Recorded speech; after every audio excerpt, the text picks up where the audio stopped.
It's one thing to get hit, but it's another thing to walk right into a punch you didn't see. He got so schooled. Put Manny Pacquiao to sleep. Pacquiao actually looked like he quit. Are you okay, Manny?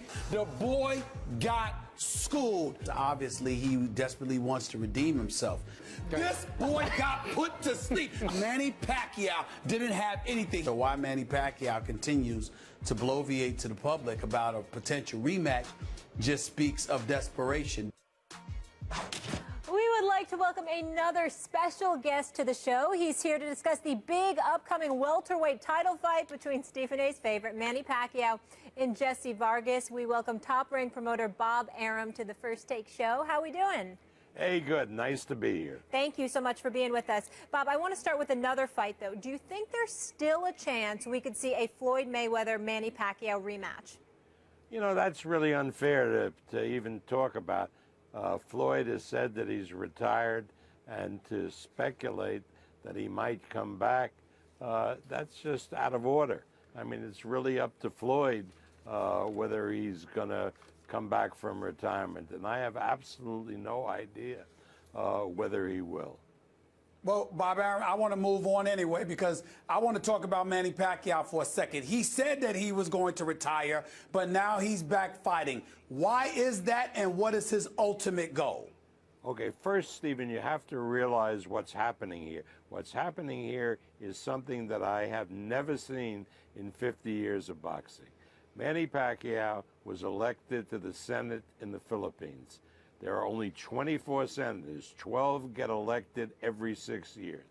Before he was elected, he promised the Philippine people that unlike Marco Rubio in the U.S. Senate, that he would make every Senate session, wouldn't miss one. So he's now on 15 Senate committees, and he attends every single session of the Senate. So that means that from 9 in the morning till 7 at night, he is a senator in the Philippines, and a very respected senator, I may add.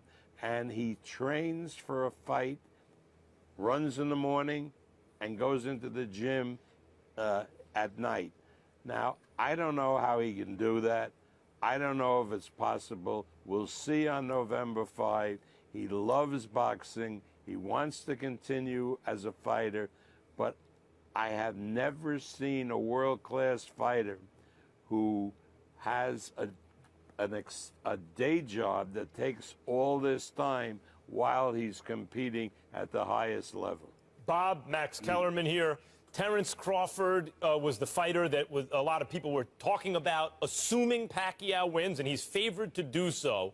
What are the odds that we see, given the fact that whether or not Mayweather says he's fighting, that remains there in potentially, at least, which is a huge payday. Given that that payday remains potentially there, what are the odds we see Pacquiao in against Terrence Crawford at some point? Well, first, Max, let me talk about the Vargas fight. Sure. Because the odds started Pacquiao a 10-to-1 favorite. They're down to 5-to-1. Vargas looks terrific. Vargas is bound and determined not only to win the fight, but to knock Pacquiao out. I don't know who's going to win the fight, but one thing I'm sure, it's going to end in a knockout. Yeah, Vargas is a solid fighter who's gotten better, even shown more power recently, but still Pacquiao is a 5-to-1 favorite at this point. Assuming... Well, it's a 5-to-1 favorite because nobody who's setting those odds have been to the Philippines like I have, and to see the kind of workload he has, I really mean that. I mean, it's crazy, the hours that he puts in. And people say, well, you know, he's an athlete, so how can anybody take him seriously as a senator? But remember, Manny's been all over the world, and a lot of these senators haven't. So they look up to Manny because he has a world view, because he's traveled the world. So, Bob Arum, you sound worried. Are you worried because you're worried about his schedule and how that may affect him? Or are you more worried because Jessie Vargas is being underrated to some degree in your eyes? Which one is it? Jessie Vargas has become a terrific fighter. He has a trainer, Dewey Cooper, that has turned him from being a defensive fighter to being an offensive force. And when he won the world title, he knocked out Saddam Ali, who is a terrific fighter, was a member of the U.S. Olympic team, and he knocked Ali out cold. And let me tell you something, the way Manny fights and the way Vargas fights, if Vargas hits him, which he's capable of doing, he could knock Pacquiao out. Remember, Vargas had Bradley out in the last round. The referee stopped the fight by mistake because he thought that the 10-second was the bell. Probably wouldn't have been able to knock Bradley out. There was only 10 seconds left. But what happens if he hit Bradley with that punch in the 10th round rather than the 12th round? He might have... Vargas has been displaying improved power, not only against Ali, but also against Bradley, no doubt about it, and he's a good fighter. Assuming the favorite wins, though, Bob, is there a Terence Crawford fight in the offing in the not-too-distant future? How realistic would that be to be made? Terence Crawford, one of the pound-for-pound best fighters in the world today, undefeated American champion. Right. And the thing I like about a Pacquiao-Crawford fight is that it would probably be held at 140 pounds, which is a more natural weight for Manny Pacquiao. He's really not a 147-pounder, although he's been campaigning as one for years. Crawford's a sensational fighter. But Crawford, on December 10th, will have a major fight, which you will be calling, Max, on HBO from Omaha, Nebraska, and will be announcing his opponent. He gets by that fight. Manny beats Vargas. I'd love to make a fight between Manny Pacquiao and Crawford, by the way, Crawford seeks out the biggest and the best. He only wants to fight the best. That is correct. Well, let me say this, guys. Well, Max is calling that fight. I'm calling a fight on November 5th. And I got to ask you this question, Bob Arum. Max brings up Terence Crawford. One of the debates that he and I keep having when it comes to Manny Pacquiao is, how come he keeps mentioning Terence Crawford? How come I haven't heard the name Errol Spence Jr.? I would like to see Pacquiao in a fight like that. What about something like that, Bob? Assuming he wins. We got to wait. Errol Spence looks like he's going to be a terrific fighter. He really does. But he hasn't really proven himself. He hasn't fought for a world title yet. He hasn't fought some of the best fighters in the welterweight division. Can he possibly rise to the top? Can he beat a Garcia? Can he beat a Thurman? We don't know. Probably yes. But the truth is, he's a terrific prospect, but he's still a prospect. Stephen, he's still a prospect. Maybe he has the goods to rise. Well, he's a contender, but I agree with you. He hasn't proven what Crawford's proven so far. But by the eyeball test, I think we'd all agree, eventually, if they're the same size, Crawford and Spence would be a tremendous matchup. In the meantime, Stephen A., I know you want to talk about Pacquiao. Well, listen, I'm just looking at Pacquiao, and I'm of this mindset. As I look at Pacquiao, Bob Arum, I'm wondering what the goal is. Because, like you said, this schedule probably is not going anywhere. And if you're worried about him with the schedule, assuming, again, he gets past Jessie Vargas, the reality is clear. He's going to need to be locked in and focused on boxing and not being a senator in order to beat some of those elite fighters that are out there. Wouldn't you say that? No, because he's made a commitment to the Philippine people. He's a very sincere, dedicated guy, and his commitment to the Philippine people to serve as a full-time senator takes precedence over his boxing career. I had to fly over to the Philippines to meet with the president of the Philippine Senate to determine when they're going to take a recess and the only date we could get for Manny was November 5. And the only concession they would make to Manny's boxing career is the session will not start on Monday after the fight because he can't get back. You lose a day traveling over there. It will start on Tuesday. Tuesday, which is Election Day in the United States. We're all particularly great boxing fans and sportsmen will have gone to the polls, and will elect the first woman president of the United States. Bob, before we let you go, as we mentioned, Stephen A. will be calling that fight November 5th. How do you think he's going to do? Well, let me tell you something.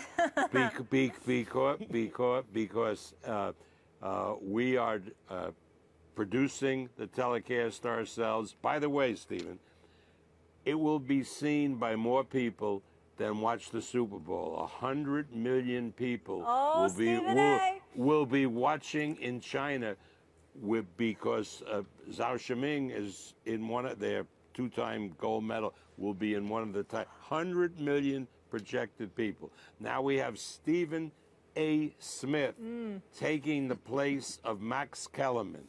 And everybody would agree it's a tremendous upgrade. I think Tom just got sweaty and backs got tight like Stephen A. I wouldn't go that far. I wouldn't go that far. I beat Max up. I beat Max up on a regular basis here. I can't say I would do that there. I know my place, Max. I know my place, Max. That wasn't me. Enough on this show. All right, listen. That wasn't me, Max. You still got it, Bob Arum. I love you both. Thank you. Thank you for making my day with that. All right. Thanks for being with us. Looking forward to the fight November 5th and Stephen A. calling it. Coming up next, though, Jay I ain't know it's going to be 100 million. 100 million? Don't pretend to be nervous. You're going to be fine. The First Take, Your Take viewer contest is here, and we want you to submit your videos, win a chance to debate Stephen A. and Max right here on First Take. All you got to do is go to firsttakeyourtake.com, upload a video, your best sports debate, 1 minute, off today's topics, keep it clean, no music, team logos, trademarks, copyrighted material. 2 winners will be selected by our show staff, and you'll be here at ESPN headquarters in Bristol, Connecticut, schooling Stephen A. and Max, hopefully for my pleasure. Here's the latest.